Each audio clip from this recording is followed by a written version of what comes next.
Hello hi ನಮಸ್ಕಾರ, welcome to food media. ನಾನು ಶರತ್ ಕುಮಾರ್.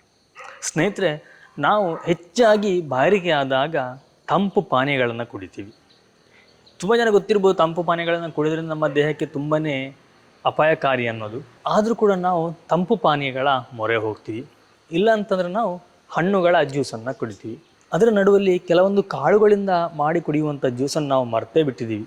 ಇವತ್ತಿನ ವಿಡಿಯೋದಲ್ಲಿ ನಮ್ಮ ದೇಹಕ್ಕೆ ತುಂಬಾ ಬೆನಿಫಿಟ್ಗಳನ್ನ ಕೊಡುವಂತಹ ಒಂದು ಜ್ಯೂಸನ್ನು ಮಾಡಿ ತೋರಿಸ್ತೀವಿ. ಆ ಜ್ಯೂಸ್ ಯಾವುದು, ಅದನ್ನು ಹೇಗೆ ಮಾಡೋದು ಪ್ರತಿಯೊಂದು ತಿಳಿಸ್ಕೊಡ್ತೀನಿ. ಅದಕ್ಕಿಂತ ಮುಂಚೆ ನೀವು ನಮ್ಮ ಚಾನಲ್ಗೆ ಹೊಸಬರಾಗಿದ್ದರೆ ದಯವಿಟ್ಟು ಸಬ್ಸ್ಕ್ರೈಬ್ ಮಾಡಿ, ಹಾಗೆಯೇ ಪಕ್ಕದಲ್ಲ ಬೆಲ್ಲೈಕನ್ನು ಕ್ಲಿಕ್ ಮಾಡಿ ಆಲ್ ಆಪ್ಷನ್ನ ಸೆಲೆಕ್ಟ್ ಮಾಡ್ಕೊಳ್ಳಿ. ನಮ್ಮ ಪ್ರತಿಯೊಂದು ವಿಡಿಯೋಗಳ ನೋಟಿಫಿಕೇಶನ್ ಪಡಿಬೋದು. ಹಾಗೆಯೇ ವಿಡಿಯೋ ಮಿಸ್ ಮಾಡಿದೆ ಮೊಟ್ಟ ಮೊದಲು ನೀವು ನೋಡ್ಬೋದು. ನಾನು ತುಂಬ ದಿನಗಳ ಹಿಂದೆ ಹೆಸರು ಕಾಳಿನ ಬೆನಿಫಿಟ್ನೆಲ್ಲ ತಿಳಿಸಿದ್ದೆ. ಆವಾಗ ನಾನು ಹೇಳಿದ್ದೆ ಜ್ಯೂಸ್ ಸಹ ಮಾಡ್ಬೋದು ಅಂತ ಹೇಳಿ. ನಾನು ಇವತ್ತು ಅದರ ಜ್ಯೂಸನ್ನು ಮಾಡ್ತಾಯಿದ್ದೀನಿ. ಇದನ್ನು ಜ್ಯೂಸನ್ನು ಬೇರೆ ಬೇರೆ ರೀತಿಯಲ್ಲಿ ಮಾಡ್ಬೋದು, ಆದರೆ ನಾವು ಸ್ವಲ್ಪ ಟ್ರೆಡಿಷ್ನಲ್ ಆಗಿ ಜ್ಯೂಸನ್ನು ಮಾಡೋದು ಹೇಗೆ ಅಂತ ತೋರಿಸ್ಕೊಡ್ತೀವಿ. ಬನ್ನಿ, ಇನ್ನು ತಡ ಮಾಡೋದು ಬೇಡ, ಹೋಗಿ ಜ್ಯೂಸ್ ಮಾಡೋದು ಹೇಗೆ ಅಂತ ನೋಡ್ಕೊಂಬರೋಣ. ಸ್ನೇಹಿತರೆ, ನಾವು ಹೆಸರು ಕಾಳು ಜ್ಯೂಸ್ ಮಾಡೋ ಮೊದಲು ಹೆಸರು ಕಾಳನ್ನು ಹುರಿಬೇಕು. ಅದಕ್ಕೆ ನಾವು 3/4 ಕಪ್ಪಷ್ಟು ಹೆಸರು ಕಾಳನ್ನ ತಗೊಂಡಿದ್ದೇವೆ. ಇದನ್ನು ಈ ರೀತಿಯಾಗಿ ಮಣ್ಣಿನ ಓಡಲ್ಲಿಟ್ಟು ನಾವು ಕ್ಲೀನಾಗಿ ಇದನ್ನು ಹುರಿಬೇಕು. ಹೆಸರು ಕಾಳಿನ ಬಣ್ಣ ಬದಲಾಗುವಷ್ಟು ನೀವು ಚೆನ್ನಾಗಿ ಹುರ್ಕೊಳ್ಳಿ. ನಾವು ಹುರ್ಕೊಂಡಷ್ಟು ಜ್ಯೂಸ್ನ ಘಮ ಚೆನ್ನಾಗಿ ಬರುತ್ತೆ, ಅದರ ಫ್ಲೇವರ್ ಸಹ ಚೆನ್ನಾಗಿರುತ್ತೆ. ನೋಡಿ, ಇದರ ಬಣ್ಣ ಈಗ ಬದಲಾಯಿತು. ಹಾಗೆಯೇ ಟಪ್ ಟಪ್ ಅಂತ ಕಾಳುಗಳು ಸಿಡಿಯುವಂತಹ ಸೌಂಡನ್ನು ಸಹ ನಾವು ಕೇಳ್ಬೋದು. ಹಾಗೆಯೇ ಅದರ ಘಮ ಸಹ ಚೇಂಜ್ ಆಗುತ್ತೆ. ನಮಗೆ ಗೊತ್ತಾಗುತ್ತೆ ಇದು ಕ್ಲೀನಾಗಿ ಹುರಿದಾಗಿದೆ ಅಂಥೇಳಿ. ಇದನ್ನೀಗ ನಾವು ಇನ್ನೊಂದು ಪಾತ್ರೆಗೆ ಹಾಕೊಳ್ಳೋಣ. ಸ್ವಲ್ಪ ತಣ್ಣಗಾಗಲಿಕ್ಕೆ ಬಿಡಬೇಕು. ನಾವು ಆವಾಗಲೇ ಇದನ್ನ ತೊಳೆದಿರಲಿಲ್ಲ. ಇದೀಗ ತಣ್ಣಗಾದ ನಂತರ ನಾವು ಈ ರೀತಿ ಒಂದು ಪಾತ್ರೆಗೆ ಹಾಕಿ ಇದೀಗ ನಾವು ತೊಳಿಬೇಕು. ನಾವು ಆವಾಗಲೇ ಒಂದು ವೇಳೆ ತೊಳೆದಿದ್ರೆ ನಮಗೆ ಹುರಿಲಿಕ್ಕೆ ಕಷ್ಟ ಆಗ್ತಾಯಿತ್ತು. ಹಾಗೆ ಸ್ವಲ್ಪ ಈಸಿ ಆಗಲಿ ಅನ್ನೋಗೋಸ್ಕರ ಆಗ ನಾವು ಅದನ್ನು ತೊಳೆದಿರಲಿಲ್ಲ. ಇವಾಗ ಕ್ಲೀನಾಗಿ ತೊಳ್ಕೊಳ್ತಿದ್ದೇವೆ.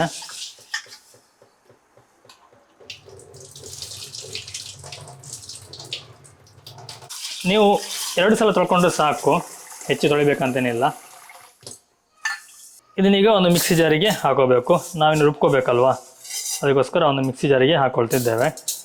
ಇದಕ್ಕೆ ನೀವು ಬೇಕಾದರೆ ಸ್ವಲ್ಪ ತೆಂಗಿನಕಾಯಿ ತುರಿಯನ್ನು ಸಹ ಹಾಕೋಬಹುದು, ಬಟ್ ನಾವು ಹಾಕ್ಕೊಳ್ತಾ ಇಲ್ಲ. ನಾವು ಪ್ಲೈನಾಗಿ ಇದನ್ನು ರುಬ್ಕೊಳ್ತಿದ್ದೇವೆ. ನಾವಿಲ್ಲಿ ಇಷ್ಟು ಬೆಲ್ಲವನ್ನು ಹಾಕ್ಕೊಳ್ತಿದ್ದೇವೆ. ನಿಮ್ಮ ರುಚಿಗೆ ಎಷ್ಟು ಬೇಕು ನೋಡಿ ಅಷ್ಟು ನೀವು ಬೆಲ್ಲವನ್ನು ಹಾಕ್ಕೊಳ್ಳಿ. ನಮಗೆ ಇಷ್ಟು ಸಾಕು ಅಂತ ಅನಿಸ್ತು. ಹಾಗೆಯೇ 1 ಏಲಕ್ಕಿಯನ್ನು ಇದಕ್ಕೆ ಹಾಕ್ಕೊಳ್ತಿದ್ದೇವೆ. ಏಲಕ್ಕಿ ಹಾಕೋದ್ರಿಂದ ಅದರ ಘಮ ತುಂಬ ಚೆನ್ನಾಗಿ ಬರುತ್ತೆ, ಹೆಲ್ತಿಗೂ ಸಹ ಒಳ್ಳೆಯದು. ಹಾಗೆಯೇ ನಮಗೆ ರುಬ್ಕೊಳ್ಳಿಕ್ಕೆ ಎಷ್ಟು ಬೇಕೋ ಅಷ್ಟು ನೀರನ್ನು ಹಾಕ್ಕೊಳ್ತಿದ್ದೇವೆ. ಆನಂತರ ನೋಡುವ ನಮಗೆ ಎಷ್ಟು ನೀರು ಬೇಕಂತೇಳಿ ಮತ್ತೆ ಹಾಕ್ಕೊಂಡ್ರಾಯ್ತು.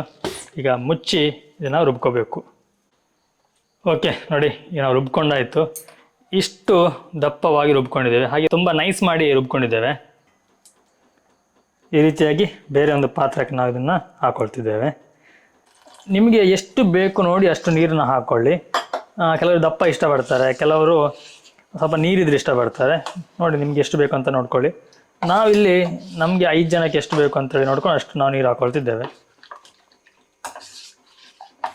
ಒಂದು ದಪ್ಪ ಆದರೂ ಸಹ ತುಂಬಾ ಚೆನ್ನಾಗಿರುತ್ತೆ, ತೆಳುವಾದರೂ ಸಹ ಚೆನ್ನಾಗಿರುತ್ತೆ. ನೋಡ್ಕೊಳ್ಳಿ, ನಿಮಗೆ ಹೇಗೆ ಬೇಕು ಅಂಥೇಳಿ ಅಷ್ಟು ನೀರು ಹಾಕ್ಕೊಂಡ್ರೆ ಸಾಕು. ಆ್ಯಕ್ಚುಲಿ ನಾವಿಲ್ಲಿ ಉಪ್ಪನ್ನು ಹಾಕ್ಕೊಳ್ತಿಲ್ಲ, ಇಲ್ಲಾಂದರೆ ಒಂದು ಕಾಳು ಉಪ್ಪು ಹಾಕಿದರೆ ತುಂಬ ಚೆನ್ನಾಗಿರುತ್ತೆ. ಬಟ್ ನಾವೇ ಯಾಕಿಲ್ಲಿ ಉಪ್ಪು ಹಾಕ್ತಾ ಇಲ್ಲ ಅಂತಂದರೆ ಬೆಲ್ಲ ಹಾಕಿರೋದ್ರಿಂದ ಬೆಲ್ಲದಲ್ಲಿ ಉಪ್ಪಿರುತ್ತೆ, ಹಾಗಾಗಿ ಉಪ್ಪನ್ನು ಹಾಕ್ತಾ ಇಲ್ಲ. ಸ್ನೇಹಿತರೆ, ನಾವು ಪ್ರತಿನಿತ್ಯ ರಾಸಾಯನಿಕಗಳನ್ನು ಉಪಯೋಗ ಮಾಡೋದ್ರಿಂದ ನಮ್ಮ ದೇಹಕ್ಕೆ ಹಲವಾರು ರಾಸಾಯನಿಕಗಳು ಸೇರ್ತವೆ. ಇದರಿಂದ ಆರೋಗ್ಯ ಸಮಸ್ಯೆಗಳು ಬರ್ತವೆ. ಇದಕ್ಕೋಸ್ಕರವಾಗಿ ನಾವು ಸಹ ಕೆಲವೊಂದು ಪ್ರಾಡಕ್ಟ್ಗಳನ್ನ ಮಾಡ್ತಾ ಇದ್ದೀವಿ. ಕೆಮಿಕಲ್ ಫ್ರೀ ಆಗಿರಲಿ, ಹಾಗೆಯೇ ರಾಸಾಯನಿಕಗಳಿಂದ ಸ್ವಲ್ಪನಾದರೂ ನಮ್ಗೆ ಮುಕ್ತಿ ಸಿಗಲಿ ಅನ್ನೋದಕ್ಕೋಸ್ಕರವಾಗಿ. ನಮ್ಮ ವಿಡಿಯೋಗಳನ್ನು ನೋಡಿ ನಮ್ಮಲ್ಲಿ ತುಂಬ ಜನ ನಾವು ಮಾಡುವಂಥ ಸೋಪ್ ಆಗಲಿ, ಎಣ್ಣೆ ಆಗಲಿ, ಹಾಗೆಯೇ ಓಲೆ ಬೆಲ್ಲ, ಹಿಂದು ಪೌಡ್ರು ಇದನ್ನೆಲ್ಲ ತಗೊಂಡು ಉಪಯೋಗ ಮಾಡ್ತಾ ಇದ್ದಾರೆ. ತುಂಬ ಒಳ್ಳೆಯ ರಿಸಲ್ಟ್ ಕೂಡ ಇದೆ, ತುಂಬ ಜನ ಇಷ್ಟಪಡ್ತಿದ್ದಾರೆ. ಹಾಗೆಯೇ ಪರ್ಮನೆಂಟ್ ಕಸ್ಟಮರ್ಗಳು ಸಹ ಆಗಿದ್ದಾರೆ. ಸ್ನೇಹಿತರೆ, ಒಂದು ವೇಳೆ ನೀವು ನಮ್ಮ ಪ್ರಾಡಕ್ಟ್ನ ಯೂಸ್ ಮಾಡಲಿಲ್ಲ ಅಂತಂದರೆ ಕೆಮಿಕಲ್ ಫ್ರೀ ಸೋಪ್ಗಳನ್ನೆಲ್ಲ ಯೂಸ್ ಮಾಡಿ ನಮ್ಮ ಹೆಲ್ತನ್ನ ಆದಷ್ಟು ಕೆಮಿಕಲಿಂದ ನಾವು ದೂರ ಇಡಲಿಕ್ಕೆ ಸಹಕಾರಿಯಾಗತ್ತೆ. ಓಕೆ ಸ್ನೇಹಿತರೆ, ಇಷ್ಟಾದರೆ ನಮ್ಮ ಜ್ಯೂಸು ಕುಡಿಲಿಕ್ಕೆ ರೆಡಿ ಆಯಿತು. ನೀವು ಇನ್ನು ಗ್ಲಾಸಿಗೆ ಹಾಕಿ ಕುಡಿಲಿಕ್ಕೆ ಕೊಡಬಹುದು. ನೋಡಿ ಎಷ್ಟು ಚೆನ್ನಾಗಿ ಕಾಣುತ್ತೆ. ಹಾಗೆಯೇ ಬೇಕಿದ್ರೆ ನೀವು ಐಸ್ ಕ್ಯೂಬನ್ನು ಸಹ ಹಾಕೋಬಹುದು. ಐಸ್ ಕ್ಯೂಬ್ನ ಹಾಕಿ ಕುಡಿತಾ ಇದ್ರೆ ಆ ತಂಪು ತುಂಬ ಖುಷಿ ಕೊಡುತ್ತೆ. ಬಿಸಿಲಿಗೆ ಮಧ್ಯಾಹ್ನ ಟೈಮಲ್ಲಿ ತುಂಬ ದೇಹಕ್ಕೆ ತಂಪನ್ನು ಸಹ ಕೊಡುತ್ತೆ. ನೋಡಿ ಎಷ್ಟು ಚೆನ್ನಾಗಿ ಕಾಣ್ತಾ ಉಂಟು. ಜ್ಯೂಸ್ ಮಾಡೋದು ಹೇಗೆ ಅಂತ ನೋಡಿದ್ರಿ. ಆದರೆ ಈ ಜ್ಯೂಸನ್ನು ನಾವು ಕುಡಿಯೋದ್ರಿಂದ ನಮ್ಮ ದೇಹಕ್ಕೆ ಏನೆಲ್ಲ ಬೆನಿಫಿಟ್ಗಳಿದೆ ಅನ್ನೋದು ನಾವು ತಿಳ್ಕೊಳ್ಳೋದು ಬೇಡವಾ ಸ್ನೇಹಿತರೆ? ಈ ಜ್ಯೂಸನ್ನು ಕುಡಿಯೋದ್ರಿಂದ ನಮಗೆ ನಿದ್ರಾಹೀನತೆ ಸಮಸ್ಯೆ ದೂರವಾಗುತ್ತೆ. ಒಂದು ಸುಖ ನಿದ್ರೆಗೆ ತುಂಬಾ ಸಹಕಾರಿ ಅಂತ ಹೇಳಬಹುದು. ಹಾಗೆಯೇ ಮಾನಸಿಕ ಒತ್ತಡವನ್ನು ಸಹ ದೂರ ಮಾಡುತ್ತೆ. ಅದೇ ರೀತಿ ದೇಹಕ್ಕೆ ತುಂಬಾ ತಂಪನ್ನು ಕೊಡುವಂತಹ ಪಾನೀಯ ಸಹ ಆಗಿದೆ. ಅಷ್ಟೇ ಅಲ್ಲದೆ ನಮ್ಮ ದೇಹದಲ್ಲಿರುವ ರಕ್ತವನ್ನು ಶುದ್ಧೀಕರಿಸುವಂಥ ಗುಣವನ್ನು ಸಹ ಹೊಂದಿದೆ. ಈ ಜ್ಯೂಸನ್ನು ಹೆಚ್ಚಾಗಿ ಉಪವಾಸ ಮಾಡುವಂತಹ ಸಂದರ್ಭದಲ್ಲಿ ಕುಡಿತಾರೆ. ಯಾಕಂದರೆ ದೇಹಕ್ಕೆ ಎನರ್ಜಿ ಕೊಡುತ್ತೆ. ಹಾಗೆಯೇ ಡಿಹೈಡ್ರೇಷನಿಂದ ಸಹ ನಮ್ಮನ್ನು ರಕ್ಷಣೆ ಮಾಡುತ್ತೆ. ಈ ಹೆಸರು ಕಾಳಿನಲ್ಲಿ ಹೆಚ್ಚಿನ ಆ್ಯಂಟಿ ಆಕ್ಸಿಡೆಂಟ್ ಅಂಶ ಇರೋದ್ರಿಂದ ನಮ್ಮ ದೇಹಕ್ಕೆ ನೋವು ನಿವಾರಕವಾಗಿ ಸಹ ಕೆಲಸವನ್ನು ಮಾಡುತ್ತೆ. ಹಾಗೆಯೇ ಈ ಹೆಸರು ಕಾಳಿನ ಜ್ಯೂಸ್ನ ಸೇವನೆಯಿಂದ ನಮ್ಮ ದೇಹಕ್ಕೆ ಎನರ್ಜಿಯನ್ನು ಕೊಡುತ್ತೆ. ಸ್ನೇಹಿತರೆ ನೋಡ್ರಲ್ಲ, ಇದಿಷ್ಟು ಹೆಸರು ಕಾಳಿನ ಜ್ಯೂಸನ್ನು ಮಾಡುವಂತಹ ರೆಸಿಪಿ ಆಗಿತ್ತು. ಈ ವಿಡಿಯೋ ನಿಮಗೆ ಇಷ್ಟ ಆಯ್ತು ಅಂದ್ಕೊಳ್ತೀನಿ. ಇಷ್ಟ ಆಯ್ತು ಲೈಕ್ ಕೊಡಿ, ಇಲ್ಲ ಅಂತಂದರೆ ಡಿಸ್ಲೈಕ್ ಕೊಡಿ. ನಾನು ನಿಮಗೆ ಮುಂದಿನ ಒಂದು ವಿಡಿಯೋದಲ್ಲಿ ಸಿಗ್ತೀನಿ, ಒಂದೊಳ್ಳೆ ರೆಸಿಪಿ ಅಥವಾ ಒಂದೊಳ್ಳೆ ಗಿಡಮೂಲಿಕೆ ಅಥವಾ ಒಂದೊಳ್ಳೆಯ ಇನ್ಫಾರ್ಮೇಷನ್ ಜೊತೆ. Thank you. ಬಾಯ್. ನಮಸ್ಕಾರ.